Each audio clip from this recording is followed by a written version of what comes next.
그날 난 죽을 뻔했어요. 만약 그 사람이 없었다면 난 아마 이 이야기를 할 수도 없었을 거예요. 안녕하세요. 저는 에밀리 존슨. 미국 캘리포니아 로스앤젤레스에서 태어나고 자란 32살 마케팅 디렉터입니다. 현재 LA 다운타운에 위치한 디지털 마케팅 회사에서 근무하고 있으며 평소에는 소셜 미디어 전략을 기획하고 브랜드 캠페인을 운영하는 일을 하고 있어요. 전 퍼시픽 팰리세이즈 지역에 위치한 아파트에서 혼자 살고 있었습니다. 이곳은 바다와 가까워서 경치가 좋고 조용하고 무엇보다도 자연을 가까이서 느낄 수 있어 제가 가장 좋아하는 곳이었어요. 하지만 1월 7일 밤 모든 게 변했습니다. 그날 저는 퇴근 후 평소처럼 집에서 저녁을 먹고 있었습니다. 따뜻한 차를 마시며 책을 읽고 있었는데 창문 밖으로 이상한 붉은 빛이 퍼지는 게 보였어요. 노을인가? 처음엔 대수롭지 않게 여겼어요. 그런데 시간이 지나면서 그 붉은 빛은 점점 더 강렬해졌고 코끝에선 타는 냄새가 나기 시작했어요. 그리고 곧이어 휴대전화에서 긴급 재난 경보가 울렸습니다. 긴급 대피 경보. 퍼시픽 팰리세이즈 지역에서 대형 산불 발생. 즉시 대피하세요. 잠깐 여러분 그거 아세요? 여러분의 구독, 좋아요, 알림 설정은 저에게 가장 큰 힘이 됩니다. 클릭 한 번으로 제게 큰 힘을 주시길 바라요. TV를 켜자 뉴스에서는 강한 돌풍을 타고 산불이 급속도로 번지고 있다고 보도하고 있었어요. 그리고 화면 속엔 내가 사는 지역 바로 근처까지 불길이 다가온 모습이 보였어요. 그 순간 심장이 덜컥 내려앉았어요. 지금 당장 나가야 해. 저는 급히 노트북, 지갑, 여권만 챙긴 후 차 키를 들고 나왔어요. 아파트 복도에는 이미 다른 주민들도 황급히 대피 중이었어요. 누군가는 애완동물을 안고 있었고 어떤 사람은 울면서 전화 통화를 하고 있었습니다. 밖으로 나가자 하늘은 이미 붉은 연기로 뒤덮여 있었고 도로 위에는 불길을 피해 달아나려는 차들로 가득 차 있었습니다. 저도 서둘러 차를 몰고 대피소로 가려 했어요. 하지만 문제는 도로가 완전히 마비되어 있었다는 것이었어요. 수천 대의 차들이 한꺼번에 몰리면서 우린 거의 움직이지도 못한 채 차 안에서 연기에 휩싸여 가고 있었어요. 시간이 지나면서 숨쉬기가 점점 어려워졌어요. 그리고 최악의 순간이 찾아왔습니다. 제 차 앞쪽에서 거대한 불붙은 나무가 도로 위로 쓰러졌어요. 쿵! 길이 완전히 막혔고 앞으로도 뒤로도 갈 수 없는 상황이 됐어요. 이대로 갇혀서 죽는 걸까? 불길이 계속 다가오고 있는데 빠져나갈 방법이 없어. 그때 갑자기 제 차 옆에서 누군가가 창문을 두드렸습니다. 창밖을 보니 한 남성이 마스크를 쓰고 다급한 표정으로 저를 바라보고 있었습니다. 이쪽으로 와요. 얼른요. 그는 강한 체격의 단정한 머리, 그리고 훈련된 사람만이 가질 수 있는 침착한 눈빛을 가지고 있었어요. 저는 본능적으로 그의 말을 따랐어요. 급히 차 문을 열고 그를 따라 뛰었어요. 그는 도로 옆쪽 작은 골목길로 저를 이끌었어요. 거긴 아직 불이 번지지 않았고 그 길을 따라가면 더 넓은 도로로 나갈 수 있었습니다. 몇 분 동안 매캐한 연기를 뚫고 달린 끝에 우리는 간신히 대피소로 향하는 도로까지 나올 수 있었어요. 거기서야 저는 제대로 숨을 돌릴 수 있었습니다. 대피소에서 한숨을 돌린 후 저는 목숨을 구해준 그 남성에게 감사 인사를 전했습니다. 정말 감사합니다. 그런데 혹시 소방관이세요? 그는 쑥스럽게 웃으며 고개를 끄덕였어요. 네. 저는 한국에서 소방관으로 일하고 있어요. 이번에 LA에 출장으로 왔다가 산불이 나서 저도 대피 중이었어요. 그의 이름은 박준혁. 한국에서 15년 동안 소방관으로 근무했고 이번에 미국의 소방 구조 시스템을 배우기 위해 LA를 방문 중이었어요. 하지만 운명의 장난처럼 바로 그곳에서 캘리포니아 역사상 최악의 산불이 터진 거였습니다. 평소엔 불을 끄는 사람이었는데 오늘은 나도 불에서 도망쳐야 했어요. 그는 웃으며 말했지만 그가 아니었다면 나는 이곳에 없었을 거예요. 대피소에서 지내는 동안 저는 계속해서 내 집이 어떻게 됐을지 불안한 마음이 들었어요. 내 집은 무사할까? 혹시 불에 타버린 건 아닐까? 하지만 주변을 둘러보니 저보다 더 절박한 상황에 처한 사람들이 많았습니다. 집을 완전히 잃어버린 사람들, 당장 먹을 것도 없이 대피소로 온 노인들, 그리고 어린아이를 안고 눈물 짓는 부모들까지. 그 순간 저는 깨달았어요. 난 지금 살아있어. 내 집이 어떻게 될지는 모르겠지만 당장 내가 도울 수 있는 사람들에게 손을 내밀어야 해. 그렇게 저는 내 걱정보다 더 어려운 사람들을 돕기로 결정했습니다. 대피소에서 봉사활동을 시작한 것이었어요. 하지만 제가 대피소에서 본 장면은 그 어떤 뉴스보다도 더 감동적인 이야기였습니다. 바로 LA 한인 커뮤니티가 보여준 놀라운 연대와 나눔, 그리고 희망의 불씨가 살아나는 순간이었어요. 대피소에 도착한 후 저는 한동안 멍하니 앉아 있었습니다. 숨은 돌렸지만 머릿속은 여전히 혼란스러웠어요. 내 집은 어떻게 됐을까? 아직 인터넷이 연결되지 않아 뉴스를 확인할 수도 없었고 전화조차 잘 터지지 않아 친구나 이웃에게 연락할 방법도 없었습니다. 하지만 주변을 둘러보니 저보다 훨씬 더 절박한 상황에 놓인 사람들이 많았어요. 한쪽에서는 어린아이를 꼭 안고 울고 있는 젊은 엄마, 다른 쪽에서는 어디로 가야 할지 몰라 허둥대는 노부부, 그리고 당장 필요한 물품조차 없이 대피소에 온 사람들이 눈에 들어왔어요. 그 순간 저는 결심했습니다. 내 집이 어떻게 됐든 나는 지금 살아있고 무사하다. 그러니 나보다 더 어려운 사람들을 돕는 게 먼저야. 대피소에는 이미 많은 사람들이 모여 있었어요. 소방대원들과 응급구조사들이 부상자들을 돌보고 있었고 자원봉사자들이 따뜻한 음식을 나누고 있었습니다. 그때 제가 알게 된 놀라운 사실은 한인 커뮤니티가 가장 적극적으로 도움을 주고 있다는 점이었어요. 한쪽에서는 한인들이 가져온 생필품이 쌓여 있었고 다른 쪽에서는 자원봉사자들이 한인 단체에서 제공한 따뜻한 음식을 나누고 있었습니다. 저는 자연스럽게 봉사활동에 참여하기로 했어요. 배식대를 찾아가 자원봉사자에게 말을 걸었죠. 제가 도울 수 있는 일이 있을까요? 자원봉사자는 반갑게 웃으며 고개를 끄덕였어요. 물론이죠. 지금 사람들이 많이 몰려서 일손이 필요해요. 여기에 서서 음식 나눠주시면 돼요. 그렇게 저는 음식을 배식하는 일을 맡게 되었습니다. 봉사를 하면서 저는 정말 많은 사람들을 만났어요. 한 아주머니가 배식을 받으면서 이 음식을 한인들이 기부한 거라면서요? 정말 감사합니다. 덕분에 힘을 낼 수 있을 것 같아요. 라고 말씀하셨을 때 저는 그제야 이 음식이 그냥 음식이 아니라 희망이라는 걸 깨달았습니다. 그리고 또 한 사람, 나이 많은 노인이 지팡이를 짚고 줄을 서 있다가 저를 보고 말을 걸었어요. 이봐요. 나도 전에 한인 마트에서 장을 본 적이 있는데 그 사람들이 이렇게까지 도울 줄은 몰랐어요. 정말 대단한 사람들이네요. 저는 순간 울컥했어요. 그가 건넨 말이 단순한 칭찬이 아니라 한인들이 정말 이 사회에서 소중한 존재라는 걸 다시 한번 느끼게 해주었기 때문이었죠. 봉사활동을 하면서 저는 한 사람을 다시 만나게 되었습니다. 바로 박준혁 소방관이었어요. 그는 소방대원들과 함께 여전히 사람들을 돕고 있었고 잠깐 쉬는 시간을 갖기 위해 배식대 근처로 왔어요. 제가 음식을 건네며 말을 걸었죠. 여기요. 소방관님들도 힘내셔야죠. 그는 미소를 지으며 음식을 받았어요. 에밀리, 이렇게 봉사하고 계셨네요. 당연하죠. 저도 도움을 받았으니까요. 그는 고개를 끄덕이며 음식 한 입을 먹고 나서 말했어요. 저는 한국에서 근무할 때도 이런 걸 많이 봤어요. 한인들은 항상 위기 상황에서 뭉쳐서 서로 돕거든요. 근데 LA에서도 이렇게나 많은 한인들이 나서서 돕고 있는 걸 보니 다시 한번 대단하다고 느껴요. 저는 고개를 끄덕였어요. 맞아요. 저도 몰랐어요. 이렇게 많은 한인들이 자발적으로 도울 줄은요. 그 순간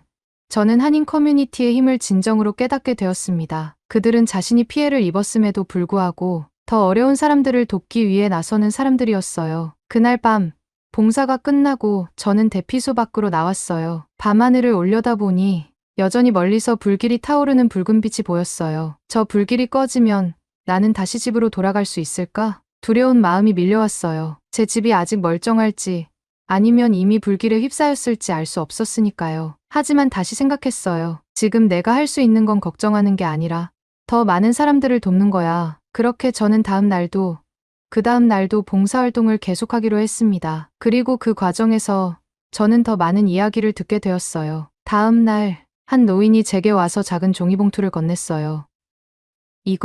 이건 내가 대피하면서 겨우 챙긴 돈인데 한인들이 이렇게 도와줬으니 나도 보탬이 되고 싶어서요. 작은 돈이지만 한인회에 기부하고 싶습니다. 저는 순간 말을 잇지 못했어요. 자신도 피해자인데 도움을 받았다는 이유만으로 다른 사람을 돕겠다는 마음.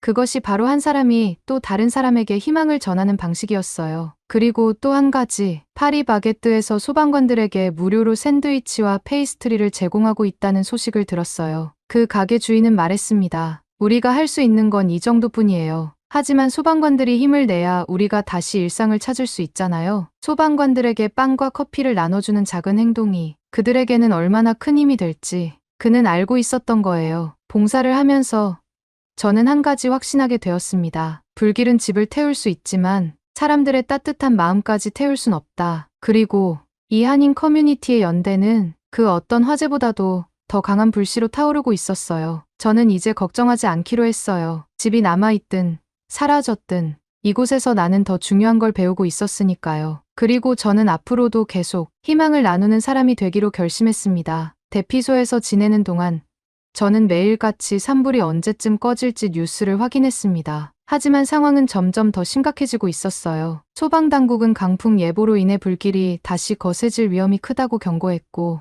이미 소방용수가 고갈되어 바닷물까지 끌어다 쓰는 상황이었습니다. 바닷물을 소방용수로 사용한다고? 그게 가능해? 저는 깜짝 놀라 뉴스를 더 찾아봤어요. 보통 바닷물은 염분이 많아서 토양을 오염시키고 소방 장비를 부식시키기 때문에 사용되지 않는다고 알고 있었거든요. 하지만 이번 산불은 너무도 거대하고 더 이상 쓸 수 있는 소방용수조차 없기 때문에 마지막 수단으로 태평양 바닷물을 퍼다 쓰고 있다는 소식이 전해졌어요. LA 카운티 소방당국은 슈퍼스쿠퍼 항공기 2대를 동원해 태평양에서 바닷물을 실어 나르고 있었습니다. 이 항공기들은 한 번에 수천 리터의 바닷물을 퍼올려 퍼시픽 팰리세이즈 지역에 투하하고 있었어요. 하지만 문제는 바람이 너무 강하게 불어서 목표 지점을 정확히 맞추는 게 어렵다는 것이었어요. 게다가 바닷물을 잘못된 곳에 뿌리면 차나 건물이 무너질 위험이 있었기 때문에 조심해야 했죠. 소방당국은 미국 육군의 블랙호크 헬리콥터 10대까지 투입해 소방용수 전용 소화전에서 물을 실어 날랐지만 여전히 불길을 완전히 잡기는 어려운 상황이었어요. 산불이 진화되는 게 아니라 오히려 더 심해지고 있어 대피소 사람들 모두가 불안해하고 있었어요. 혹시라도 불길이 다시 번져서 우리가 있는 곳까지 오면 어쩌지? 이런 걱정을 하는 사람들도 많았습니다. 그런데 그런 절망적인 상황 속에서도 구호의 손길은 멈추지 않고 있었습니다. 그날 저는 배식 봉사를 하던 중 한 아주머니가 눈물을 흘리는 모습을 보게 됐어요. 괜찮으세요? 저는 조심스럽게 물었어요. 그분은 손수건으로 눈물을 훔치며 말했습니다. 이렇게 많은 사람들이 도와주고 있는 걸 보니 너무 감사해서요. 집을 잃은 것도 슬프지만 이렇게 누군가가 우리를 위해 움직이고 있다는 걸 보니까 다시 힘을 내야겠다는 생각이 들어요. 저는 그녀의 말을 듣고 가슴이 찡해졌어요. 정말 많은 사람들이 대피소에서 고통받고 있었지만 그 속에서도 희망을 잃지 않으려는 모습이 보였어요. 그리고 그 희망을 만들어주는 사람들은 바로 봉사자들, 소방관들, 그리고 한인 커뮤니티였습니다. 며칠이 지나면서 저는 한인들이 운영하는 구호 물품 창고에서 일을 도와주기로 했어요. 전국 각지에서 보내온 구호 물품이 쉴 새 없이 도착하고 있었어요. 상자들을 열어보니 담요,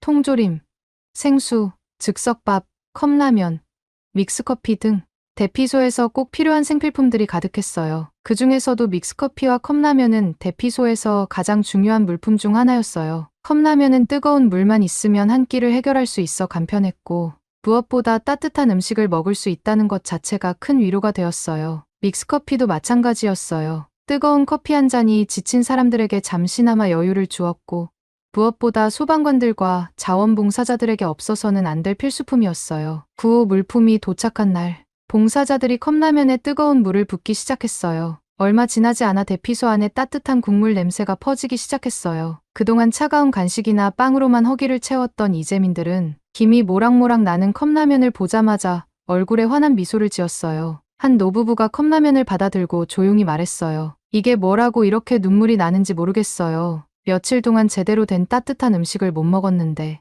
이 국물이 정말 몸을 녹여주는 것 같네요. 그 말을 듣고 저도 가슴이 찡했어요. 어린아이들도 컵라면을 받아들고 기뻐했어요. 한쪽에서는 어머니가 아이에게 조심스럽게 국물을 불어가며 먹여주는 모습이 보였어요. 뜨거우니까 천천히 먹어야 해. 그래도 우리가 이렇게 따뜻한 걸 먹을 수 있어서 다행이야. 같은 시각 한쪽에서는 믹스커피가 배급되고 있었어요. 연이은 긴장과 불안 속에서 밤을 지새운 이재민들.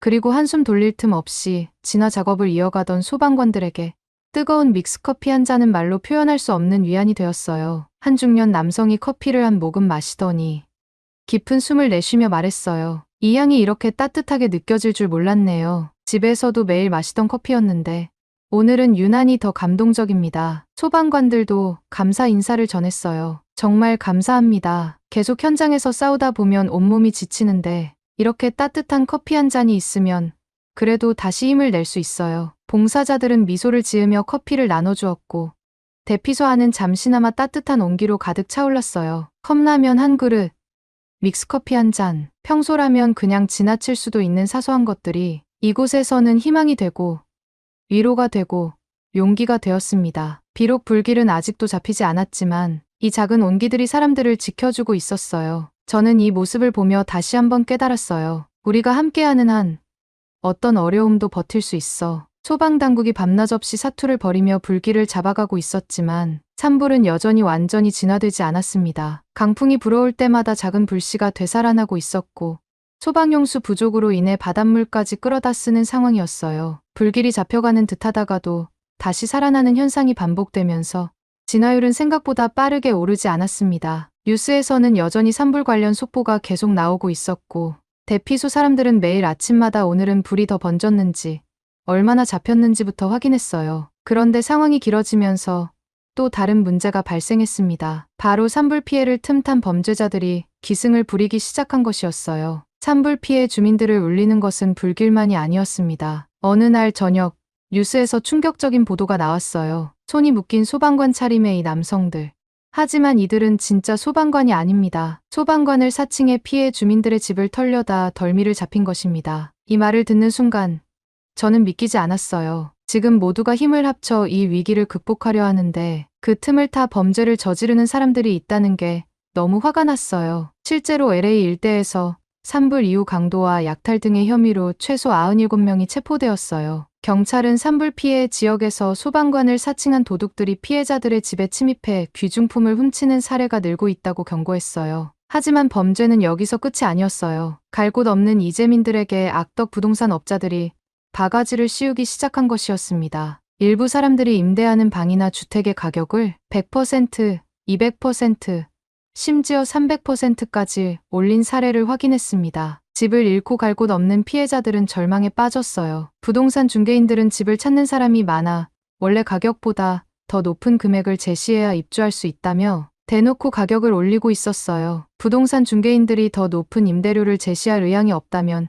신청서를 낼 필요도 없다고 합니다. 이재민들은 당장 머물 곳조차 없는 상황에서 터무니없이 높은 임대료를 감당할 수 없어 갈 곳을 잃고 있었어요. 이런 상황을 보고 있자니 산불보다 더 무서운 것은 인간의 탐욕이 아닐까 싶었어요. 그런데 그때 한인 커뮤니티가 또 한 번 희망을 보여주었습니다. 한인 사업가 몇 명이 대피소를 찾아와 말했어요. 저희가 운영하는 모텔과 빈 오피스텔을 무료 또는 저렴한 가격으로 이재민들에게 제공하려고 합니다. 이 소식을 들은 사람들은 놀라며 고마워했어요. 한 한인은 이렇게 말했어요. 산불로 집을 잃은 분들이 많다고 들었습니다. 지금 같은 시기에 돈을 버는 것보다 같이 살아가는 게 더 중요하다고 생각했습니다. 그뿐만 아니라 몇몇 한인 교회와 단체에서도 대피소에서 지내는 피해자들을 위한 무료 임시 거처를 제공하기로 했어요. 이 소식을 듣고 저는 가슴이 뜨거워졌어요. 산불이 아직 꺼지지도 않았고 여전히 혼란스러운 상황 속에서도 누군가는 여전히 이웃을 위해 따뜻한 손길을 내밀고 있었어요. 산불 진화율이 75%를 넘었다는 소식이 전해졌어요.